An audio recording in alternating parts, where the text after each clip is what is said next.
We pied किसको कहते हैं, बटरफ्लाई क्या होता है, वी पाइड को किसके साथ लगाना चाहिए, अगर एक वी पाइड है तो उसको किसके साथ लगाएं, अगर इनो की फीमेल है और चारकोल का मेल है तो रिजल्ट क्या आएगा, अगर चारकोल का मेल है क्रीम की फीमेल है तो रिजल्ट क्या आएगा।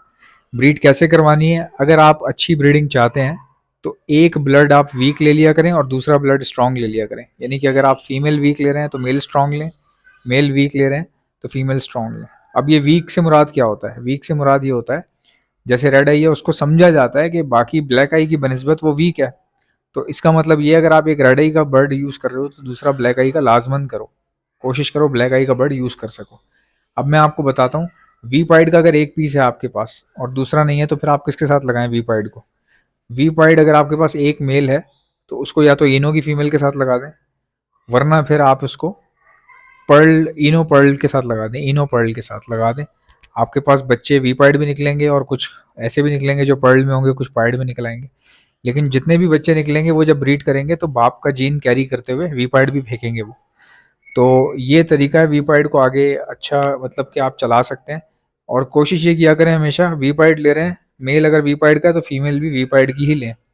ठीक है, ये आपने कोशिश करनी है ज़िंदगी में, क्योंकि एक वी पाइड जो है ना वो फिर किसी काम का नहीं रहता, बहुत प्रॉब्लम हो सकती है उसमें आपको। और हो सकता है कि वो खुद भी किसी क्रॉस में ही निकला हुआ हो, तो किसी ऐसे बंदे से वी पाइड लिया करें जिसके पास पूरी लाइन वी पाइड की हो। अब बात करते हैं कि ब्रीड को ज़्यादा से ज़्यादा जनरेट करने के लिए क्या कर सकते हैं हम लोग। देखिए, इनो की फीमेल्स हैं तो उनको चारकोल के मेल दें। ठीक है, इससे आपके पास चार ब्लैक आइज के बच्चे निकलेंगे, पाइड के भी निकलेंगे, आपके पास चारकोल के भी निकलेंगे, लेकिन वो सारे बच्चे इनो के स्प्लिट बन जाएंगे। अगर आपके पास इनो का मेल है तो उसको पाइड की फीमेल के साथ लगाएं, चारकोल पाइड की फीमेल के साथ लगा दें या इनो पर्ल की फीमेल के साथ लगा दें। ठीक है, अगर आपके पास फैलो है, मिसाल के तौर पे फैलो कॉकटेल का मेल है, तो आप फीमेल जो है वो वी पाइड की ले लें या सिंपल जो वाइट फेस पाइड होता है उसके साथ ले लें। ये होता है एक पीस को इस्तेमाल करने का तरीका, उसमें जो बच्चे निकलेंगे आपके पास वो स्प्लिट स्प्लिट फैलो होंगे। फिर जब वो ब्रीड करेंगे किसी फैलो के साथ लगा के देख लीजिएगा, उसको सारे ही बच्चे फैलो निकलेंगे, ज़्यादातर मेजॉरिटी मेजॉरिटी बच्चे फैलो निकलेंगे आपके पास।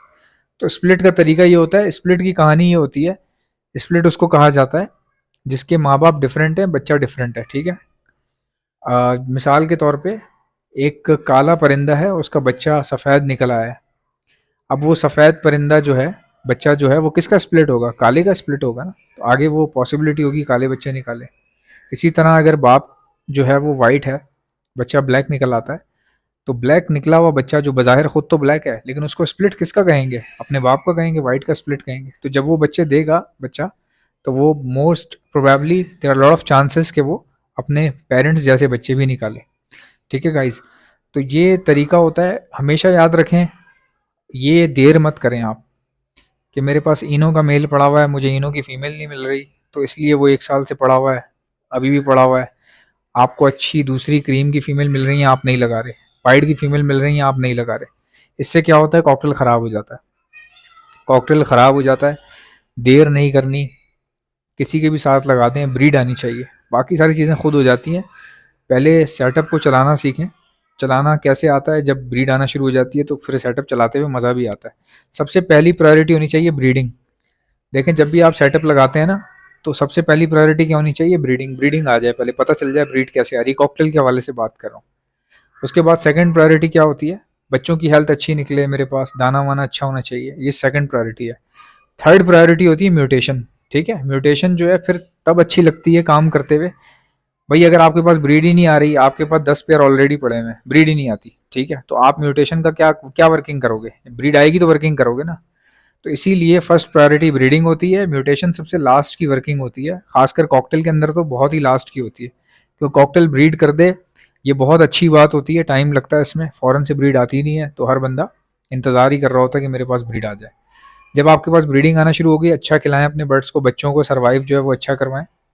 कोशिश करें कि मैक्सिमम बच्चे हासिल कर सकें। अगर 5 अंडे दिए हैं तो कोशिश करें कि पाँचों के पाँचों हैच हो, और पाँचों के पाँचों जो हैच हो रहे हैं उनके 5 के 5 बच्चे बच सकें। सॉफ्ट फूड भरपूर डालें, बॉक्सेस बड़े बड़े लें, बॉक्सेस इतने बड़े लें कि दोनों कॉकटेल अंदर आराम से आ जाए, उनकी दुम ना टच हो रही हो बाउंड्री के साथ, इतने बड़े बॉक्स लें आप। जो बॉक्स मैं इस्तेमाल कर रहा हूँ वो गलत थे भाई, मैंने ब्रिटिशर्स को देख लिया, अंग्रेज़ों को, वो बहुत बड़े बड़े बॉक्सेस लेते हैं। ठीक है, और उस बॉक्स में वेंटिलेशन भी होती है, थोड़ी बहुत होल हुआ हुआ होता है या वेंटिलेशन सिस्टम होता है थोड़ा बहुत, अगर अगर नहीं है तो कोशिश करें कि थोड़ा-सा वेंटिलेशन के लिए काम कर लें उसके अंदर, बिल्कुल मामूली सा ऊपर हवा के लिए कुछ बना दें ताकि ऑक्सीजन जाता रहे, अंडों को ऑक्सीजन की ज़रूरत होती है। अच्छा गाइस, कम छोटा बॉक्स लेंगे तो आपको पता है उनको बैठने निकलने में प्रॉब्लम होती है, एग्स खराब होते हैं, बच्चे निकल आए तो फीड करवाने में प्रॉब्लम होती है, गर्मी अगर है तो। सर्दियों में तो इतना इशू नहीं होता, गर्मियों में बहुत इशू होता है। अंदर उतर के बॉक्स में जो है वो फीड करवाना, और ख़ासकर बॉक्स छोटा हो तो गर्मी बढ़ जाती है, आंखें ख़राब होना शुरू हो जाती हैं बच्चों की भी और पेयर्स वगैरह की भी। तो ये आपने जो है वो कोशिश करनी है कि आप देख के काम करें ताकि आपको नुकसान ना हो। अच्छा, ये आपकी प्रायोरिटी है। इसके बाद प्रायोरिटी क्या होनी चाहिए, जब आपके पास बच्चे बचना शुरू हो गए, अच्छी ब्रीड आ रही है, अगर मिसाल के तौर पे आपके पास 20 पेयर रखे हैं और उस 20 में से आपके सारे ब्रीडर बन गए हैं, ब्रीड आती है 3-3 का रेशो है, 2-2 का रेशो है, समझ लें कि 2-3 महीने बाद अगर आपके पास 40 बच्चे 50 बच्चे उतरते हैं, तो अब आप समझ जाएं कि अब आप म्यूटेशन में भी कदम रख सकते हैं। तो फिर आप क्या करें, अपनी ब्रीड के बच्चे जो है वो बेचें, बेचने के बाद कुछ पैसे जमा करें, उसमें से आधे अपनी ज़रूरत के मुताबिक खर्च कर लें जो भी है, और आधे फ्यूचर के लिए इन्वेस्टमेंट के लिए रख दें। अगली ब्रीड में फिर ऐसे ही करें, आधे बच्चे जो है वो आधे पैसे जमा कर लें बेच के, पुराने वाले आधे में मिला दें। इस तरह करते करते 4-6 महीने में आपके पास इतने पैसे हो जाएंगे कि आप न्यू म्यूटेशन ले पाएंगे आराम से। फिर आप देखें, न्यू म्यूटेशन के बारे में पता करते रहें, फ़ौरन से ना लें, देख के जब दिल मुतमईन हो तो पट्ठे लीजिएगा।